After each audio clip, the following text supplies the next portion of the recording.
Видеоурок кыргызского языка. Саламатсыңарбы? Здравствуйте! С вами Анара Адинаева. Силер менен бүгүн Анара Адинаева. Сегодняшняя наша тема — цифры. Бүгүнкү биздин темабыз сандар. Сабактын максаты окуучулар сандардын кыргызча аталышын билишет, аларды колдонуп сөз айкаштарын түзө алышат. На этой картинке написаны цифры в письменном виде. Перевод кыргызского на русский. 1, 1,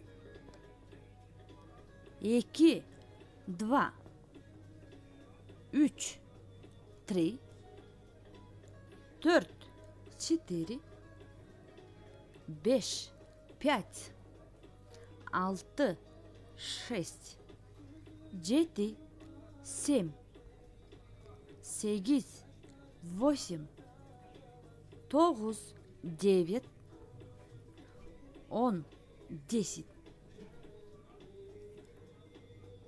Андан ары 21, 22 деп улап кетебиз. 20, 20, 30, 30, 40, 40, 50, 50, 60, 60, 70, 70, 80, 80, 90, 90, 100, 100.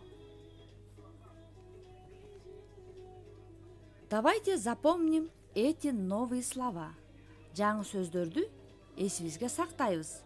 Жөжө, цыпленок, китеп, книга, дос, друзья, мен, я, сен, ты, жашым, мой возраст, канча, сколько, сынак, конкурс. Эми жаңы сөздөрдү колдонуп сөз айкаштарын түзөбүз. Туура, 2, жөжө. 5, китеп. 4, дос. Кыргыз тилинде о, ö мүчөсү 7 санына чейин гана колдонулат. Мисалы 1, 2, 3, 4, 5, 6, 7.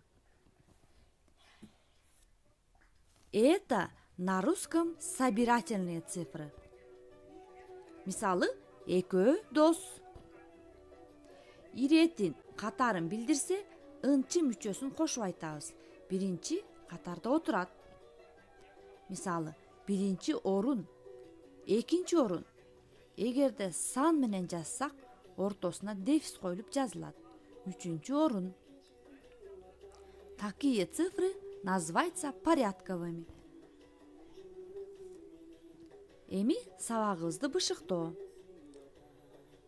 Төмөндөгү сүрөттө 2 капталында сандар ортосунда сөз менен сандардын аталышы жазылган. Кана азыр буларды бириктирели. Азаматсыңар, туура, мына ушундай болуп биригет. Давайте составим диалог. Өтүлгөн темалардагы материалдарды колдонуп диалог түзөлү. Салам, кандай? Менин атым Айнур, сенин атың ким? Менин атым Аскат. Сен канчадасың? Мен 10 жаштамын. Сенин үй бүлөңдө канча киши бар? Үй бүлөмдө 4 киши бар. Атам, апам, карындашым жана мен. Айнур, сен сынакта канчанчы орунду ээледиң? Мен сынакта 2 орун алдым.